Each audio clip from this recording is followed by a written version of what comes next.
Magandang umaga Pilipinas, sa punto pong ito makakapanayam na natin ang isa sa mga weather forecasters ng Pag-asa. Walang iba kundi si Mr. Meno Mendoza. Good morning Sir Meno, ano na po bang update natin sa ating binabantayang low pressure area sa loob ng PAR?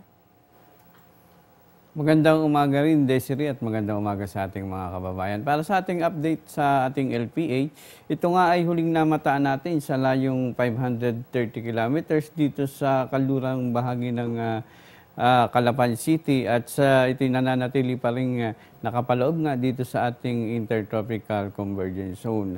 At tinaasahan natin na ang low pressure na ito ay posibleng maging isang ganap na bagyo sa loob lamang ng 2 o hanggang 3 araw. Subalit maaaring hindi na ito makaapekto sa ating bansa dahilan sa malamang na posible itong nasa labas na ng Philippine Area of Responsibility. Sir Meno, nabanggit niyo po na nakapaloob yung nasabing LPA sa binabanggit nating Intertropical Convergence Zone. Para po sa kapakanan nitong ating mga taga-subaybay, paano po ba nagkakaroon ng isang low pressure area sa loob ng isang ITCZ? Ang tinatawag nating ITCZ, as by nature, ang tinatawag nating ITCZ, nakapaloob talaga dito yung mga series of low o belt of lows na talagang meron siyang mga vortices sa loob. At yung tinatawag nating ITCZ din, dito yung nagko-converge yung hangin simula sa magkaibang hemisphere sa northern at southern hemisphere. At kapag nagsanib nga ang mga hangin yan dahil mababa ang pressure sa nasabing area, at sa epekto na rin ng ating temperatura, nagkakaroon dyan ng mga low pressure area.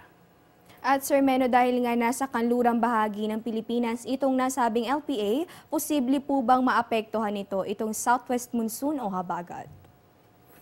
Dahil nga inaasahan natin na lalakas ito o magiging isang ganap na bagyo sa loob lamang ng 2 o 3 araw, posible naman itong mapalakas ang ating habagat dahil ang ating low pressure ay posibleng humila ng mga hangin ng habagat natin. Kaya inaasahan natin na posible nitong mapalakas at magdala ng mga pag-ulan sa kanlurang bahagi ng ating bansa. At ayan sa ating mga kababayan, lalong-lalo na yung mga nasa kanlurang bahagi, manatiling nakatutok lamang sa Panahon TV at Pag-asa, lalo't inaasahan natin na may posibilidad na maging ganap na bagyo ang ating binabantayang low pressure area at maaari pang palakasin itong hanging habagat. Ito Sir Meno, panghuling katanungan na lamang po, ano po bang nilalaman ng inyong 5 AM weather forecast? Para naman sa magiging lagay ng ating panahon sa araw na to, patuloy pa rin ang epekto nitong ating Intertropical Convergence Zone dito nga sa Kabisayaan at Mindanao.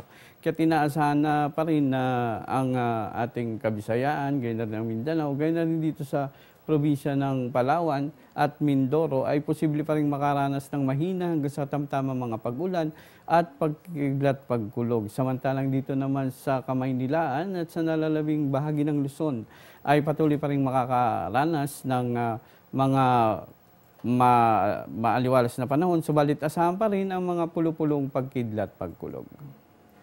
At nakasama nga natin ngayong Biyernes ng umaga, walang iba kundi si Mr. Meno Mendoza ng Pag-asa. Maraming salamat po sa inyong mga ibinahaging kaalaman sa amin. Diyan lamang po kayo, magbabalik pa kami matapos ang isang paalala.